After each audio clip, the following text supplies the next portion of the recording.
Ledger is many things, but it's mostly known as the world's number one hardware wallet. What is the fundamental benefit of having a hardware wallet? Okay, so look, they're what hardware wallets are today, and they're what they will be tomorrow. On what they are today, the problem is very simple. I would say if you own a Bitcoin, Ethereum, and NFT, to own that Bitcoin, you own a cryptographic private key, and in order to and that private key is a secret, and so everybody understand that if you share your secret with someone, or if someone takes your secret, then it's no longer a secret. And therefore, with the private key, you can access the Bitcoin that is on the blockchain and move it to an address that you wouldn't know. So taking your private key, or taking control of your private key, copying your private key, is the way to steal your crypto. And so, very simply, I guess, what you have on your credit card here, the chip and pin technology, this is what we use to protect your secrets. And so, right now, a hardware wallet and ledger is the best form of security that there is in the market to protect secrets. We do the same for enterprise, by the way, with a slightly different hardware. It's called a hardware security model. It looks like it's a secure server, but it's the same problem. So secure hardware and firmware inside is the best way to protect your secrets today, and to interact with your secrets, because what the hardware wallet does, of course, when you don't touch it, it protects your secrets at rest. But also now, when you want to engage with the blockchain and make a transaction, it protects your secrets when you do the connectivity. And so it's often mistaken for cold storage, which it is when it's not connected. But as soon as you connect your hardware wallet online, it is actually online. But the hardware actually protects you from online intrusion, and so you can actually do transactions with your hardware wallet with the same level of security than when you're not using your crypto, basically. So it's very different from cold storage, where if you put something in cold storage, meaning like you put your phone disconnected from the web in a dark room, the problem becomes, okay, now I need to make a transaction. I need to connect that phone again to the internet. This is when the problem happened. So a hardware wallet gives you the same security, whether it's in cold or hot, whether your wallet becomes cold or hot. So that's what we do. If you think about the future, the problem that we're trying to solve is a very difficult problem. If you understand crypto and Web3 and tokenization of everything, it's basically there are many things that will become token, should become token, and will be your digital self. The Bitcoin was an invention of having it's the first time that you could own something digital. It's a big invention, and so from that invention, derives many other things. And you can think even your ID. At some point, you could own your ID. Right now, your ID is a passport, and tomorrow your ID could be, or the hash of your ID could be in a ledger. And what you flash when you go through borders is actually that hash to prove your identity and share your identity with the authorities. Think about ID. Think about medical records. Think about everything that is very important to you that could be in a digital form, and that you want to protect. All right. If you think about that, phones today or computers have not been designed for security. I mean, we've all used phones and computers, and we know that they're being hacked all the time. And if you doubt what I'm saying right now, this is too short moment to demonstrate it. But document yourself, and you will see that your phone and your computers are being hacked all the time, and it's very easy to hack them today. And especially, it's going to get easier and easier if you put a lot of value on them. So if you put a lot of value, there is even a higher incentive for the hackers to come and hack it. And so the whole industry is not just Ledger, it's not just hardware wallets, it's not just Bitcoin. It's for everything that is coming. The whole industry has to redesign hardware with security at first. Web revolutions are always driven by hardware. Web 1 was PC, Web 2 was the iPhone, and Web 3 will be Ledger. Mm-hmm. Web 3 is a revolution of value. It's the web of value. And so web of value relies on private keys, and private keys need to be secure. And so Ledger will be your preferred hardware to secure this. So right now it looks like a Styx. Tomorrow it looks something very different. But fundamentally, this is the hard problem that Ledger is trying to solve, because you need to do this at scale. Yep. Awesome. So going back to what it is today, do you want to dive into what happens behind the scenes in terms of like what actually happens in a ledger? from a core technology perspective? So what Ledger is right now is a validator. So actually what happened is the usability and the way that you're going to make your transactions, buy, sell, swap, stake, all of this is going to happen on Ledger Live, which is an application that's going to run We'll talk anytime about it in a second. Yeah. on your phone. What your Ledger hardware, what it is the way to connect to your Ledger Live, to connect your private keys to your Ledger Live and validate the transaction. So what a Ledger is really a validator, and so it has a couple of functionalities that are very important. It has a screen, so what you see is what you sign. You cannot trust the screen of your computer or of your phone, so you can only trust the screen of your Ledger. And it has two buttons to validate the transaction. So basically, what you see is what you sign and validation. That's what a Ledger does. In order to do it, then it gets more complex because it has like the secure elements. It has it's a chip that has been designed specifically for security. If you actually look at it with a microscope, you will see that it looks like a little city, and it's actually real hardware defenses against any form of attack that could come on the secure elements. The different type of attacks that you can place on the secure elements are sort of online attacks, like software attacks, but also laser attacks and various different kind of attacks. Actually, if you go on our YouTube channel, there is really good content called Enter the Dungeon, where we explain every possible attack that you can do on hardware. And the secure element is the best way to defend yourself from all of these attacks. Inside the hardware, you have firmware, you have an operating system.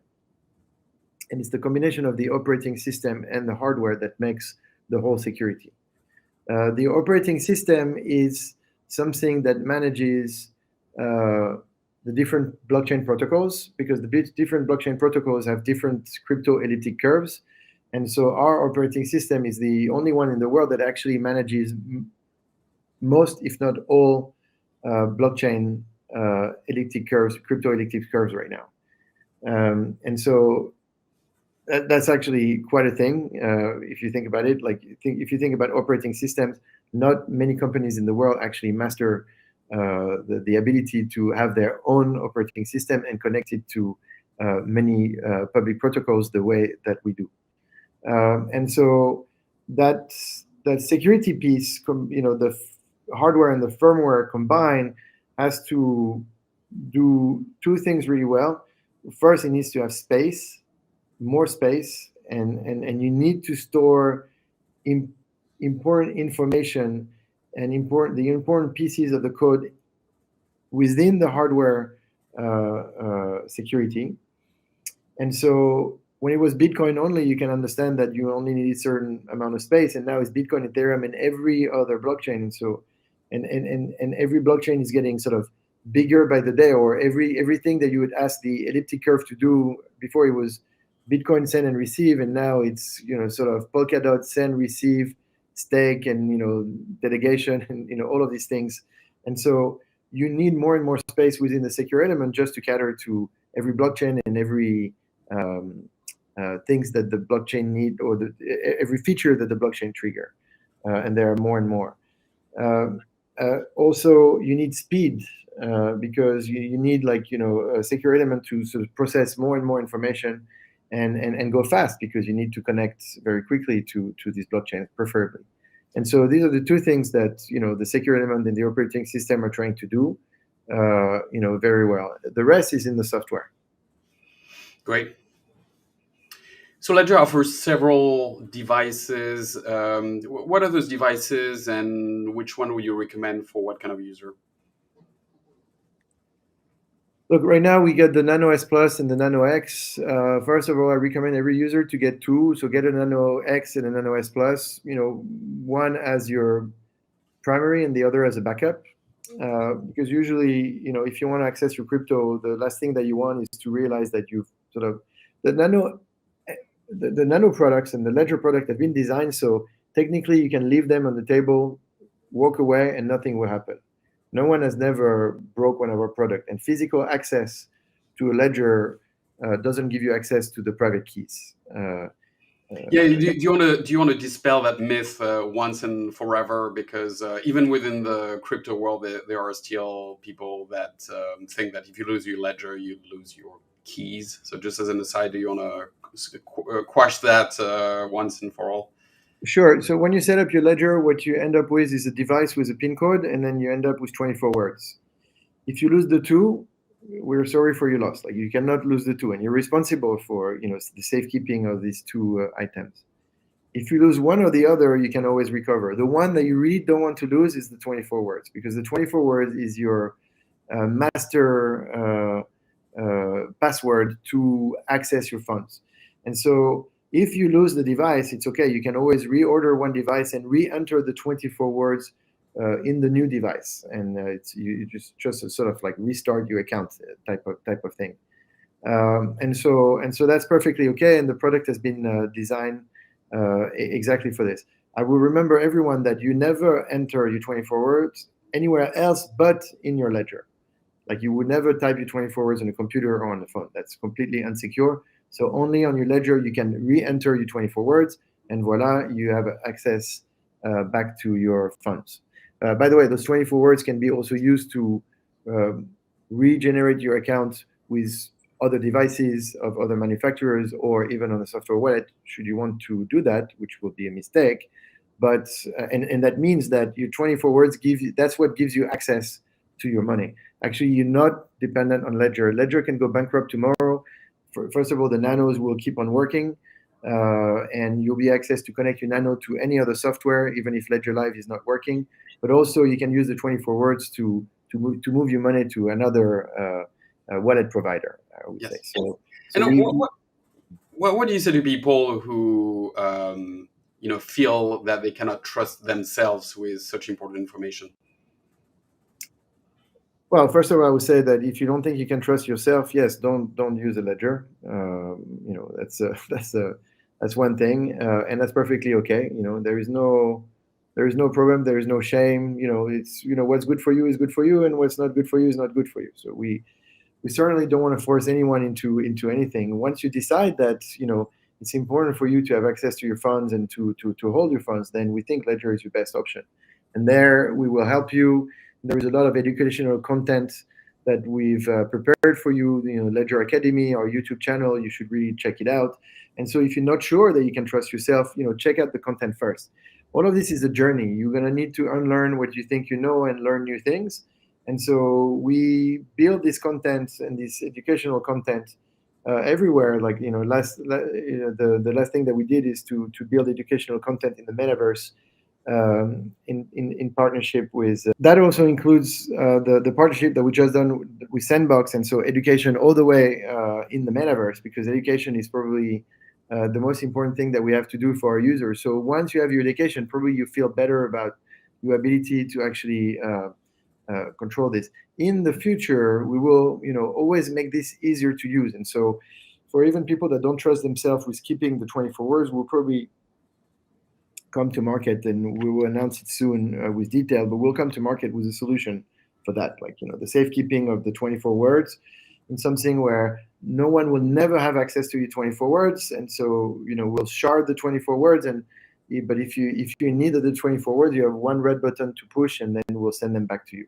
Okay, very And so we're trying to really make sure that the user in the end is not the single point of failure of the system, but however, the user is in control. So with control comes responsibility. great. Can you talk about the roadmap a little bit for the devices? Well, so I can tell you that yes, we have a big roadmap, and we say this many times. No, we cannot say yet what it is, but it's coming out. But yes, it's coming out sort of soon. But usually the way that I explain this is, think about your phone, and remember your phone in your pocket in 2000, for those who can, and look at your phone now, and check, imagine the difference, or realize the difference. And the reason why phones have evolved so much is because the usage is pushing hardware, and before phones had smaller screens and could only make phone calls and eventually play Snake, and now they have bigger screens and they become like sort of movie theaters, and this is where you listen to your music, etc. And when you look at the evolution of hardware, it's always a combination of hardware, firmware, and software. And you try to build an experience around the hardware. If you think about your iPhone, nobody really thinks about the iPhone as a piece of hardware. Everybody thinks of the iPhone as an experience. It's like, this is how I connect to my friends, to my life, And look at how the experience has become so natural right now. It's just you connect with the palm of your hand. You sort of connected to everything, and you do it very naturally without thinking that you're actually using the internet. Most people, when they say, "Oh, I don't understand crypto," it's because it's normal. Crypto is still very geeky today. Like, again, think again about how you connected yourself to the internet in 2000. It was very geeky. It was much more difficult than what it is today. You had modems. You had to know IP addresses and do all these things with your computers. um, Honestly, it wasn't user friendly. Right now, it's super user friendly. Nobody knows that nobody thinks about, like, nobody says, like, I don't understand the internet. I can tell you that most people, 99.9% of the people, don't understand the internet technology, but they use the internet. And so what's going to happen in the way that we develop products is exactly with this in mind. Like, for people at some point to take a ledger and just connect to a product that just works and that just, render services that are better for the users, and what they would normally have is they stay with something else. And Yes. so this is why we think about designing products, and we don't think too much about technology. We want to hide the technology and bring a product to the market. Yep. So that's a perfect segue into the next sort of big area I'd love to talk about, which is the evolution of Ledger as a company from being a hardware manufacturer into more of a platform, and the addition of like software and apps, which is very much Ledger Live. When did that start? Like a couple of years ago? It's 17 or 18. But then the strategy of, like, sort of doubling down on Ledger Live and making Live like an open platform, that's a project that happened, starting in 19. Like, because we came to the realization that actually what we had developed was the best security platform in the world, and that we needed to enhance connectivity to the platform. Was Ledger going to be able to develop like every use case on the Ledger software? Of course not. Do we actually want to do this? No, of course not. Like, there, because we again, we don't know what's going to happen in the future. What we know is security will be needed, and so our mission is to bring security and ease of use. And so we really wanted to develop this open platform, so now third parties can very easily code dApps, apps, or anything they want on top of the security platform and enjoy the security platform of Ledger, all the way to integrating apps into Ledger Live. And then users sort of go from there and have, everything connected to the Ledger that guarantees always the best security and ease of use. So this Great. is what happened, and this is what we've developed in the past 2.5 years. Great. Can you maybe give more context and examples on this? What can you do on Ledger Live today with what app and what partners? Sure. I mean, on Ledger Live, you can, buy, sell, swap, stake, and you can do this with sort of various partners, whether it's CeFi, DeFi. And so we've just announced a partnership with FTX. So right now, when you swap on Ledger Live, we give you FTX and FTX US as an option with low fees. But you have Changely, you have, Wire. I mean, you have various players on Dexes and DeFi. You have PowerSwap, you have 1inch. Like, we really integrated all of these players, so you actually don't have to exit from the security of your ledger and then come back after you've done your trade. You can actually do all of this in one go in your Ledger Live experience. For staking, we've done many things. We've launched our own staking infrastructure on Cosmos, for example. For other coins, we've partnered with Figment. And so right now, when you go into Ledger Live, if you want to stake your Solana, it's probably one of the easiest experience in the market. It's like 3 clicks and your Solana is staked, and then we report back to you on the earnings that you have in your and the passive income that you're making on your Solana staking. So all of this is happening, but not just like, if you want to declare your tax, there is also an app for this. There is an app for everything. So remember Apple. There is an app for this. So it's the same mentality. Apple has a Web 2 app browser, and we have a Web 3 app browser, basically. Great. And you alluded to this, but talk about Ledger Connect. What does that do? Yeah, so Ledger, again, this is this open mentality. So if you want ease of use and comfort of your Ledger, like, we have one thing where we integrate everything into Ledger Live. But also we want to be open and we want you to be free. And so if Ledger Live is not your software of choice, first you can connect your Ledger to many other wallets, software wallets, including Coinbase wallet, for example. We've announced recently a partnership with Coinbase, and we think that's great. We will sell wallets. It will be the security platform, and if you decide that Coinbase wallet is a better software wallet for you, fine. But you should always use it with the security of your Ledger. Same with MetaMask. It's perfectly fine that you use MetaMask, but make sure that the private keys are secured by a Ledger. And there is a good integration that we've done with MetaMask, with Rabi, et cetera, et cetera. So most software wallets today are secured by Ledger, and you need hardware security for your software wallet. Please don't leave your private keys on your phone or on your computer. But equally, Ledger Connect is something else. The problem with Web3 right now, you have a lot of Web3 properties where actually to connect to them, it's very difficult. You need Wallet Connect, you need a MetaMask, and then you need a Ledger. So you need like several things in order to connect to one value proposition. We decided to make it a lot easier for the user. And so with your Ledger and your Ledger Live, you have an application that will run on Chrome and iOS that allows you very easily to connect your Ledger device directly to the Web3 app or the Web3 website that you want to use. And that's going to be true for sort of all blockchains, starting with Ethereum, but also Solana, etc. So imagine you go on Magic Eden, you want to do a transaction. Right now, I mean, you're doing it without the security of your Ledger. Tomorrow, you'll be very easily able, from the browser, you'll be able to connect your Ledger directly onto Magic Eden, do your transaction, and validate with your Ledger. And you won't need to go all the way back to Ledger Live in order to do that. You recently had in New York, as part of NFT Week, a very successful Ledger Open event. You made a bunch of announcements, one of which was the launch of an NFT marketplace, Ledger Market, which prioritizes security and transparency. Tell us more about it. What's the goal? What does it do? What was the thinking behind launching Ledger Market? Yeah, so Ledger Market, again, we're trying to solve. Our mission is security, and so when we saw the NFT market being formed, we thought, okay, first, NFT as first-class citizen on Ledger product was like, a no-brainer. So whether it's on the consumer side or the enterprise side, the best security, ease of use in terms of securing NFT and using them, etc. You have it on Ledger and Ledger Live, or Ledger Nano and Ledger Live, and Ledger Vault on the other side. Ledger Vault actually offers the minting of your NFT, the governance on top of your NFT if you're a brand, and so we've done our part there in terms of minting and security and governance on top of NFT, both for consumer and enterprise.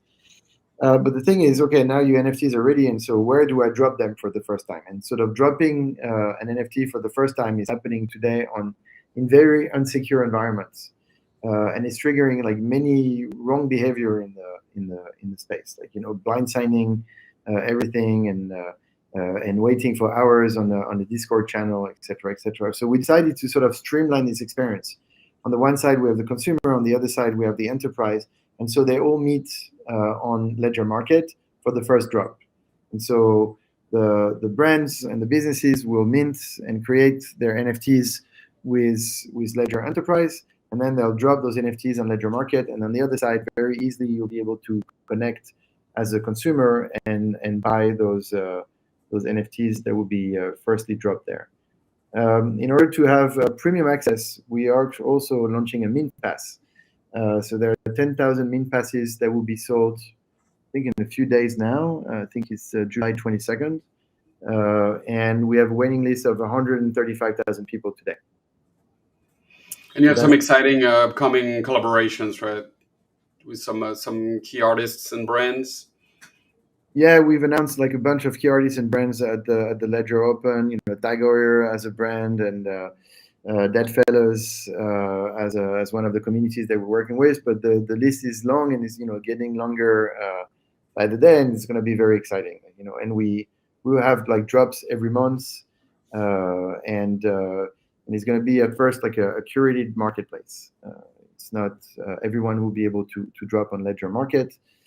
In time, probably yes, but right now, like we'll be focusing on the partnerships that we think are the best for the market and consumers right now. So let's turn our attention to a part of the business that I think fewer people are aware of, which is Ledger Enterprise, which is a fast-growing enterprise business. So what does that do? What use cases do you cover? What is the product there? Yeah, so companies, whether they're financial businesses or regular businesses, at some point will interact with crypto, and the question becomes, how do I do it? There's always two choices: either I don't touch it, and I trust the custodian to do it, or I have to manage it myself. For the custodian, there's no question; like they have to manage the crypto themselves because they are actually the depository of the crypto, and so all these players sort of need. If you decide to self-custody and or you do custody on behalf of others, then you need to have technology that allows you to solve a few issues. One is the security of the private key. That's clear. Like you don't want anyone to access the private key. Very similar to what we do with a nano. But the bigger problem is the governance, because as soon as you're an organization, then there are several people that will want to interact with the crypto. And the problem with crypto, again, if you have one private key and multiple people can see that private key, then who's going to go to Costa Rica first? That's the question. And actually, governance on top of money is not just a crypto issue. If you think about Société Générale and the Kerviel story, it's a story about governance, like who was allowed to do what and who decided what, when, etc., etc. And the Kerviel story says that it's vastly unclear, like who had the governance on the money. Most hacks actually in our space happen at the governance level. Most of the keys are protected on Ledger today. Even for enterprise, they use nanos, but nanos have not been designed for enterprise. And so my message is, if you're a financial institution and use nanos to protect the private keys, don't upgrade to Ledger Enterprise, because we've designed this for you for the governance issue. The problem is the nano has one private key in each nano. The question is who accesses the nano and what's your governance on top of that. And so with Ledger Enterprise, we have the governance also inside the security layer, meaning that, and we have a division of work with administrators on one side that decide how the funds or how the money will be administrated, and operators on the other side. The administrators cannot touch the money, and the operators cannot touch the administration. And all of this is enforced by the security layer, meaning like once it's coded, like no one can go around decisions that have been made in the past. And this seems like nothing, but actually we are one of the very few companies in the space to do this. And we're the only company in the space to do this at scale, where actually companies, when they buy our technology, they buy the fact that they become very independent and very resilient. No one has access to your private keys but you. Ledger will never have access to the private key. We cannot touch your money. We cannot block the funds, etc. Only you have access to the private key. There are other models in the space where the private key is actually sharded, and the tech player has one shard of the key, and so has something to say about funds moving. It's not the case for Ledger. And so the best security, the best governance, and the most features right now, it's offered by Ledger Enterprise, because whether you want to handle cryptocurrency for treasury, for whatever the use case is, Ledger Enterprise is designed for you, but also NFTs. And that's one of the announcements that we've done at the Ledger Open in New York, is that Ledger Enterprise Enterprise Create, right? Ledger Enterprise Create for NFTs, but basically Ledger Enterprise has the ability to handle smart contracts. So whether it's for NFTs or DeFi, every smart contract can run with the security and governance layer of Ledger Enterprise. Where do people learn more about Ledger, and where do they follow you? So ledger.com and our YouTube channel, but usually, Twitter, we are on TikTok, etc. Like we try to do them all. So whatever is your preferred channel, usually you will find us. But come on ledger.com and we present everything, basically. Wonderful. Great.